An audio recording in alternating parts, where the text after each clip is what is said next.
Eric and I met at a bar. I was hanging out at my best friend's house, and she was living with her boyfriend at the time, and we just kind of wanted to get out.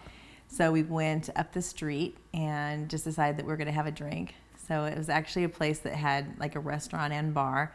And so Eric was there with his friend dancing, and I decided that I wanted to just dance to one song. And so I actually saw his best friend dancing or on the way to the dance floor. And so I pretty much just asked his friend to dance because he was standing right there. And his friend was like, I don't really dance. And so all of a sudden, Eric just came out of nowhere and was like, I'll dance with you. I tried to make a move and she did. Yeah. He did, but I would like to think that it was more than two songs. Yeah, it was like two songs. I made a move. Okay. It didn't work out.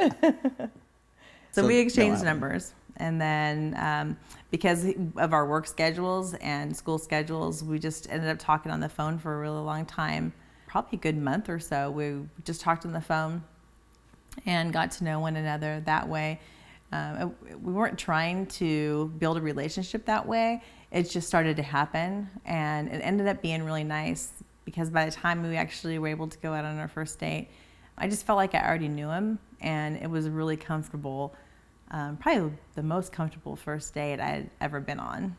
When I was 21, right when we met, I started really experimenting with drugs, alcohol, methamphetamine, marijuana, and I really started just getting into that world, and I became addicted to drugs and alcohol.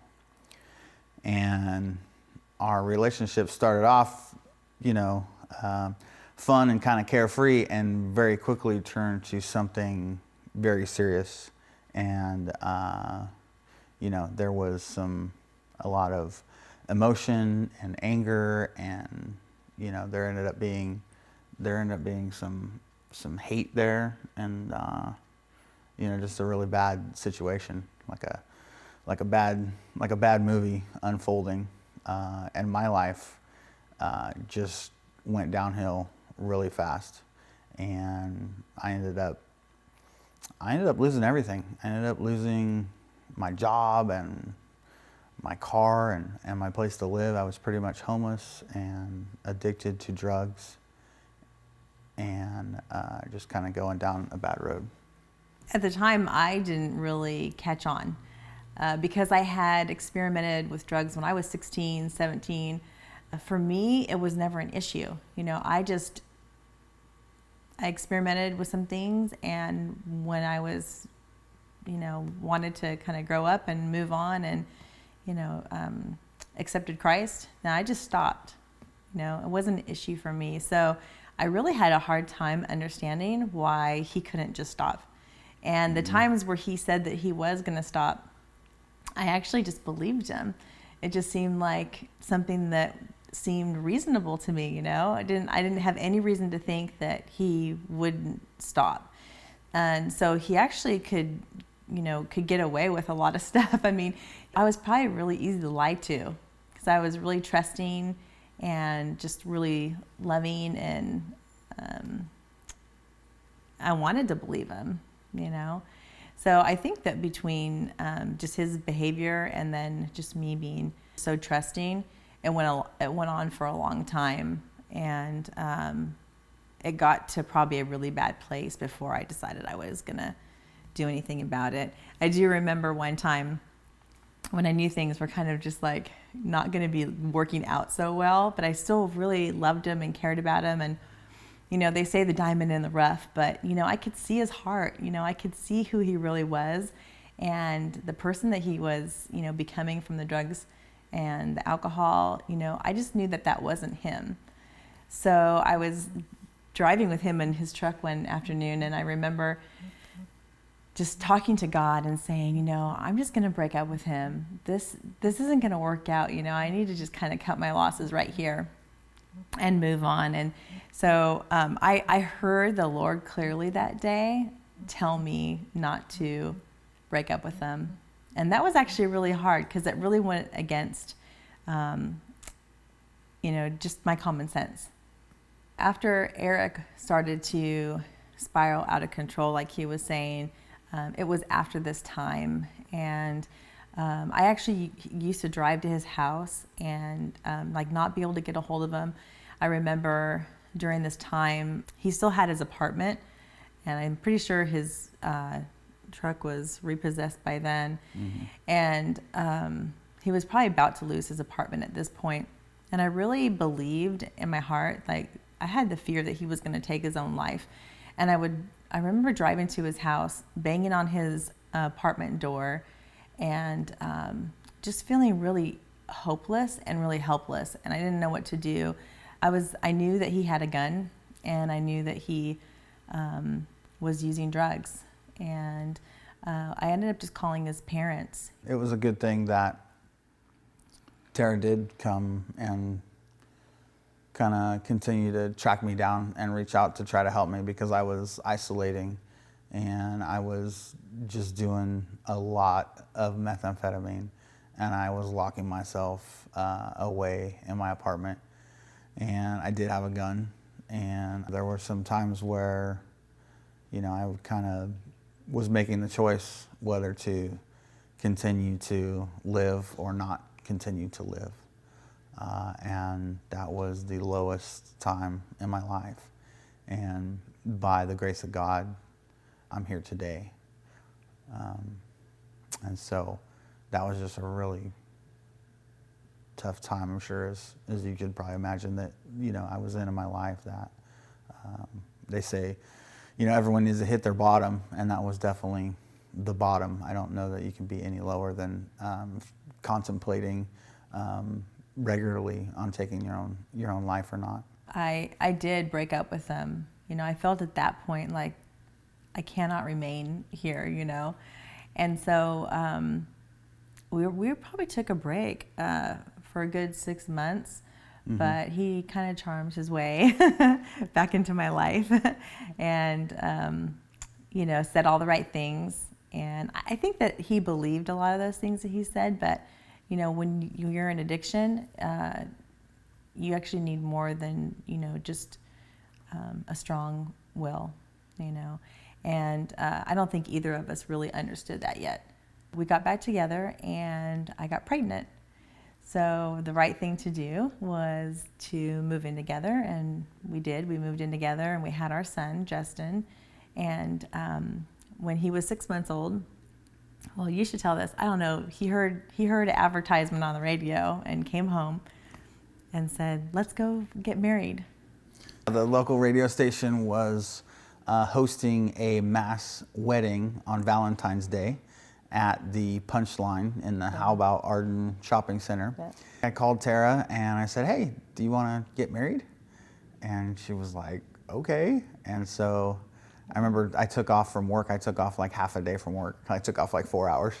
And I went and picked her up, and we went to this place where these radio DJs were on the air, and they married us and maybe 3 other couples. Mm-hmm. And there was a bunch of other couples there that were getting their vows renewed or what have you. But we actually got married, and they married us on the air. Yeah. My son is now 6 months old. We got married, and I really wanted everything to be good, but that just wasn't happening.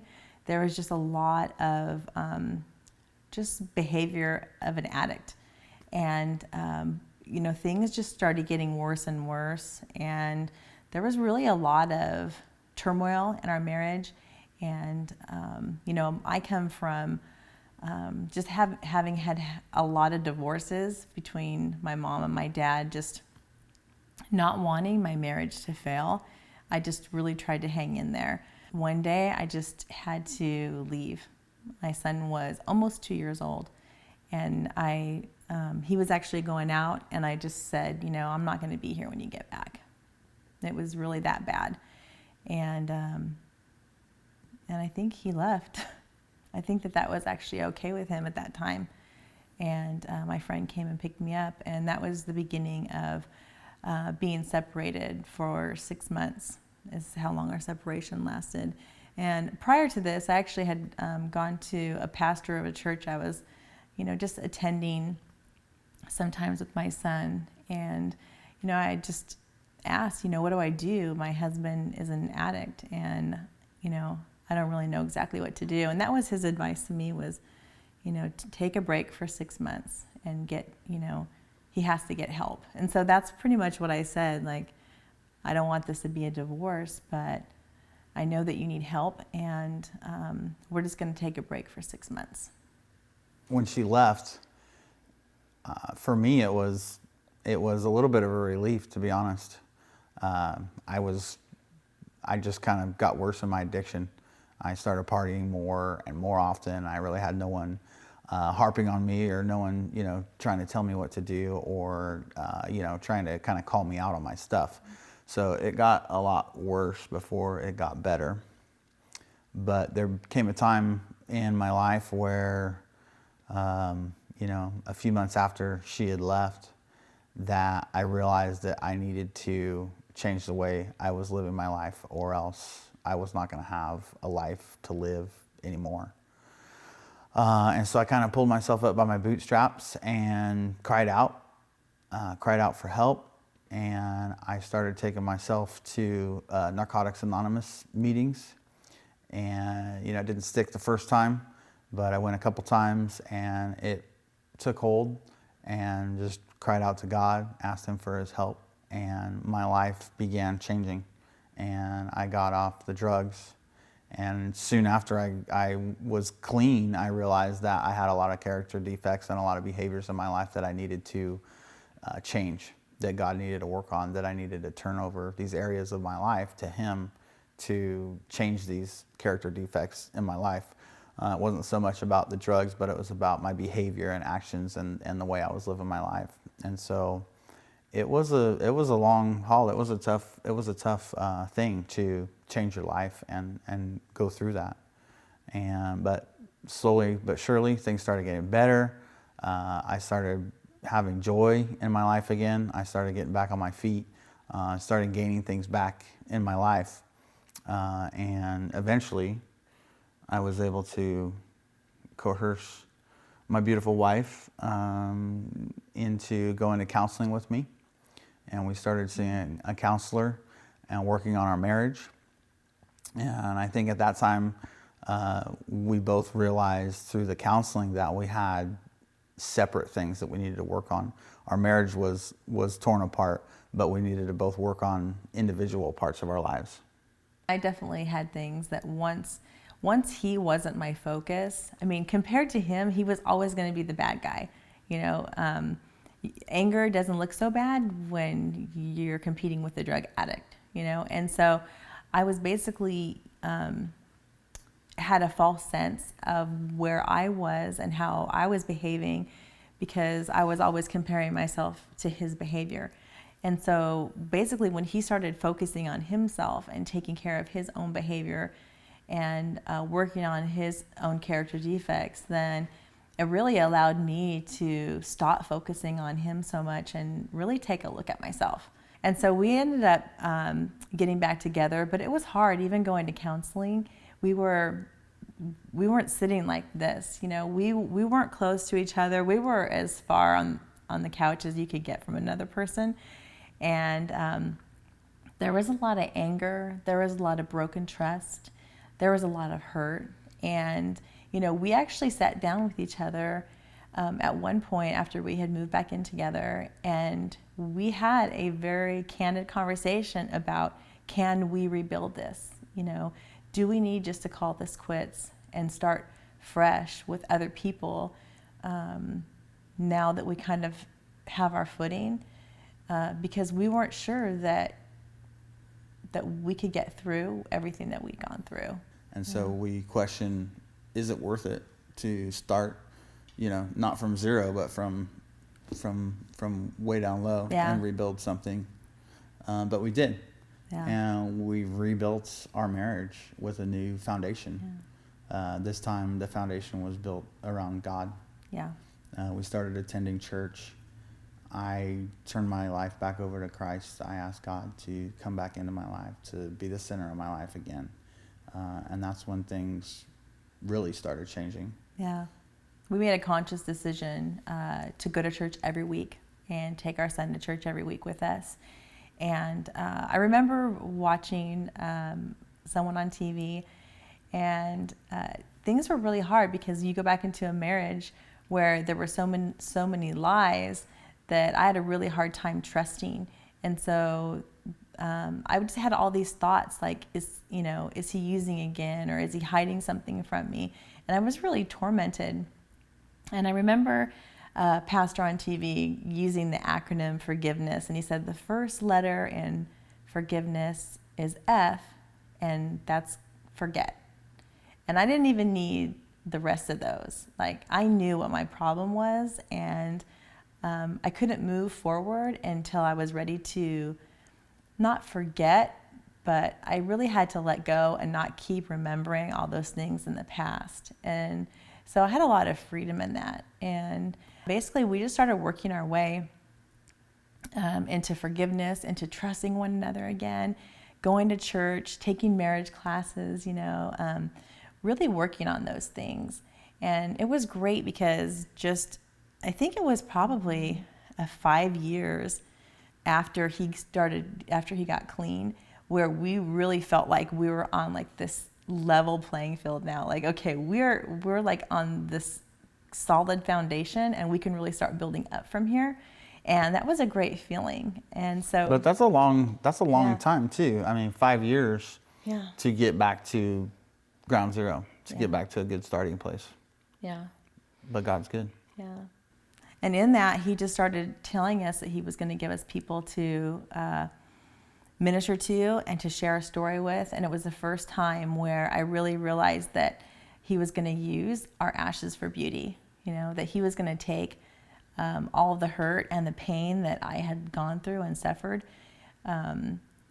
and use that to encourage others. And so now we have this saying that is, no matter what, because we know that if we're able to go through all that we've been through, and we're able to love each other, forgiveness, it really does take the Holy Spirit. It really does take God to forgive. It's a miracle. It really is. And so to be in this place where we had true forgiveness, true healing, we just knew that we could get through anything. And we know now, like, we'll just be like, hey, no matter what, we're in this no matter what. And we believe that our marriage is stronger than it could have been if we hadn't experienced any of these things. If I had any encouragement for newlyweds or new couples that are getting together, I would just say that your hope and everything that you need can only be filled from God. And having Jesus be the number one in your life is really going to relieve your partner from the burden of feeling like they have to be everything to you, because we do need a lot, and we need a lot more than our girlfriend or boyfriend or spouses can really understand or anticipate even how to take care of our needs. So I would just say, go to God, go to Him for the things that you need. And then everything else is just going to be a bonus. That person in your life is just going to, they're going to compliment you, and you're going to be able to enjoy them a whole lot more when your expectations aren't for them to fill something up in you that really only God can fill.